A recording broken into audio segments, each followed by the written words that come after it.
What's up YouTube, Webbers5 coming at you today with a guest deck profile from one of the recent YCSs, my friend Matt with Floowandereeze. What was your, tell everyone Matt, what was your record? 9-3. That's not bad.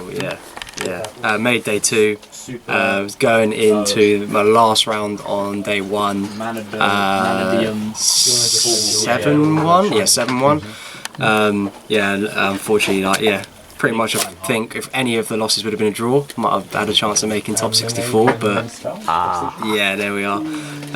Although the 2 losses that I did have on day 1 were all because of bricking, which, as you can probably guess by the playmat of the deck that I was playing, is kind of inherent of the actual deck itself, I guess. So yeah, but getting into it is real standard basically. 3 Rabina, the 3 Eaglin, 1 Token, 1 Stree. Wouldn't change it.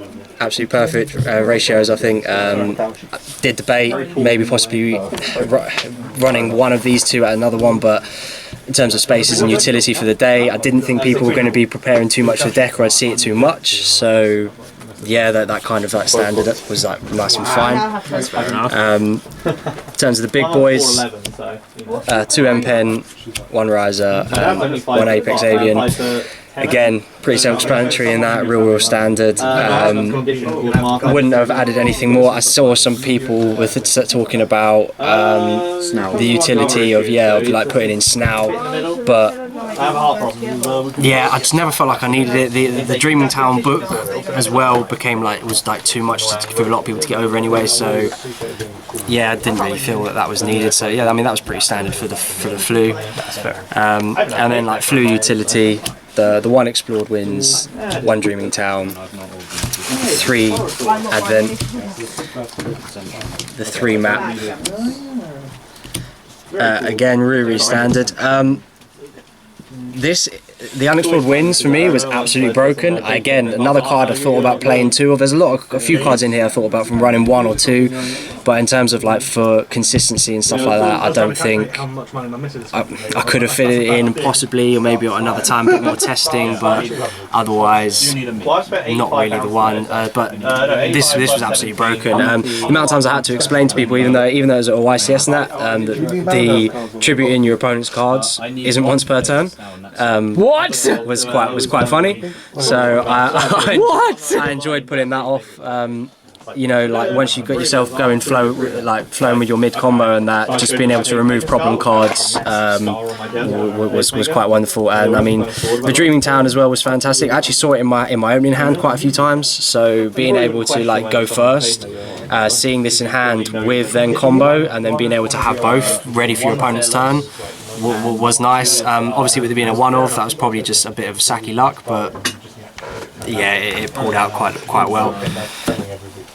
Of course, with a deck that bricks, you want to be able to unbrick it. Never thought about running the Extrav, mainly just because honestly that's the first thing you activate in your hand. If you see it off of either of these, you can't do it. So I wouldn't have changed any of my pot ratios at all. A couple of one of my games rounds that I lost, it was just because I basically didn't see any of these to sort of give my hand any refresh, and seeing like activating duality and seeing duality Ash wasn't great. But yeah, it doesn't really give you too much there. But apart from that, the actual usage of those is obviously speaks for itself. They're fantastic. Utility cards getting into, and 2 Book of Moon, 2 Triple Tactics Thrust, which I managed to pick up just before the event on the Friday, the day before, which kind of did alter what the build I was going to be doing. Shout out to Dragon Gaming. 100%, yeah. Real big save on these, and they did actually come in real handy throughout the tournament. Just being able to add some of the other cards of that show, which is why as also I ran these as a one-off, because having this, especially in this format, your opponent is nearly always guaranteed to activate some kind of monster effect, even in whether you're going first, especially if you're going second. But it allowed us to do that. Around the run talent, I mean, who doesn't like drawing too? You know, so again, in terms of unbricking, or being able to bait something with a couple of cards and then being able to still get the draw two back was you obviously get the knowledge of what they're playing when they hand trap. yeah. So I did actually use this once to just rip a card out of the hand, and it was pretty much GG's, like pretty much just nearly instant scoop because took out an engine card. They didn't draw anything to extend their engine. That's game. I mean, I suppose if you've done also with tactics as well, like if you've seen that say off the pros, since doesn't pros stop you from drawing as well? Yeah. So then you've got the option that you could just do another effect of like steal something or just rip a card out the hand and give them a -1 on the next turn. Yeah, I mean, ideally, I wouldn't really, seeing it off pros or something like that, I probably wouldn't really take it. I'd be hoping because I mean, in this deck, the extra deck is pretty much null void. I'm always going to try and dig for 6 cards, unless there's some sort of random situation where I'm not able to. I'm always looking to dig for 6, and hopefully one of the other 5 other cards are probably going to be better to draw from that. But yeah, drew the 1 Feather Storm, the 1 Evenly, and the 1 Feather Duster. Again, just being able to search these with Thrust was fantastic. You can search Duster off of Storm too as well. Yeah, that never the get Duster off Storm never came up for me. But however, once this was in play, I saw it in my hand a couple of times as well, going first. You kind of just got to be like, yeah, I've got lucky there. Yeah. But it was great, and being able to recycle the Storm with Riser was mad. I'm pretty sure. Oh yeah, because Riser can put anything from the grave back onto the deck. Yeah, I think I used this. Dirty. I used this for 3 turns in a row off 1 card, just by being able to bounce and recycle, because bouncing the Riser back and the graveyard card and then continuing on from there, it was just Evenly was, I really didn't hate, because my build beforehand without the thrusts and that, I didn't have the Feather Storm in. I did run the 3 Evenly, but I was kind of hoping, with the way the format was going, breaking a board with like Dark Rulers, for example, there in the side, wasn't really necessary, hence why they aren't actually in the main. And I never ever missed them. I thought it was going to be a big risk, but I never actually missed not maining the Dark Rulers, so having them inside was just in case I did come up against Sprite. And in the game that I did, I managed to still win game 1 anyway, and then still put them in for then game 2 and won game 2. So I was happy about that. Nice.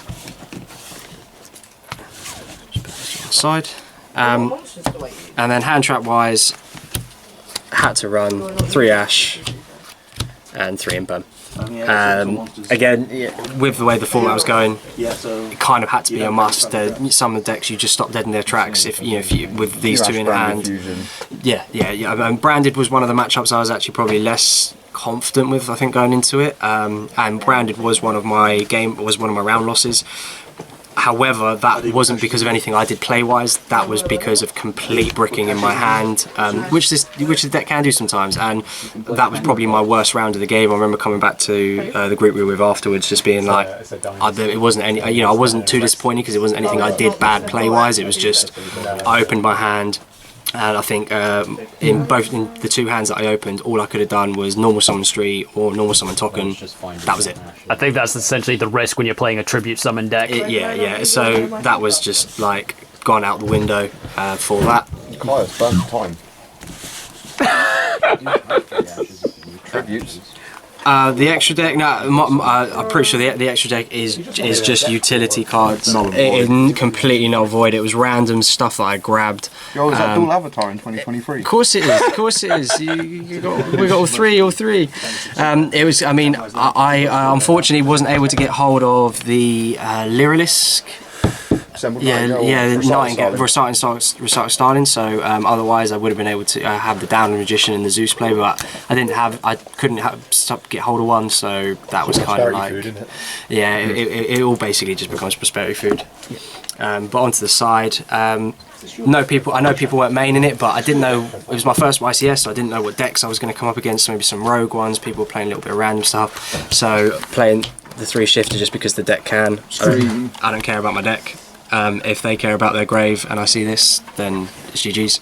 In my round 1, I did side this in because I played some weird rock deck. I mean, I know we don't have block dragon and everything, so it was quite a surprise to me, but it was a really strange rock deck and that. And game 1 took me by surprise a little bit. I still won the game 1, but I thought game 2 I've got to sort myself out, get some shifters in, get the shifters in. And yeah, I saw it in my first hand, and that was basically it. 3 lightning storm.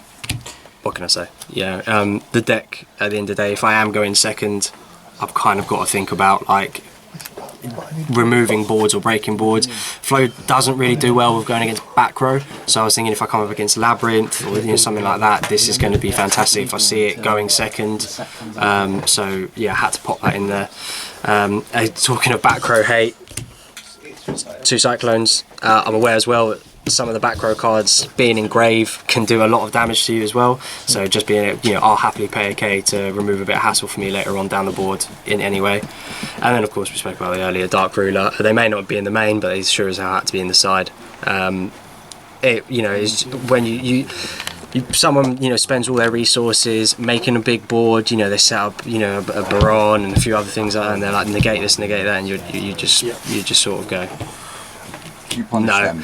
And seeing like Dark Ruler evenly was just like, okay, we're gonna have some fun. I don't really mind giving up the first battle phase because I felt like the deck could outgrind if I did Dark Ruler evenly. My deck will just outgrind them to whatever way sort of I wanted. And speaking of which, then the other 2 evenly. If I then guaranteed that I knew that I was going to go second, they went straight in to make it 3. And then lastly, again, then the 2 Feather Storms as well. Change I probably would have made. I mean, seeing this card, it was a very, very situational. It would be sort of if I was going into game, if I win game 1, lose game 2, go into game 3, they go in. Just making sure I see it in my hand, because at the end of the day, if I manage to get off combo and then I do set this and just activate it, they just go, right, okay, pass turn. I didn't see, when I did activate this, I'd be honest, I didn't see many people kind of skirt around it. It was just sort of like, that's the game over. But the whole event was fantastic, so I mean, shout out to Konami and the whole YCS thing that was there. It was actually fantastic. Shout out to Team Juicy, obviously. We got to have our boys there. But like, yeah, the whole event was fantastic. The whole weekend was really good. It was intense, but I'd definitely do it again. But anyway, congrats, Sean. Okay, so that's the profile, guys. Hope you all enjoyed it. Leave a comment down below on what you thought about it. Thank you so much for watching, guys, and I will see you next time.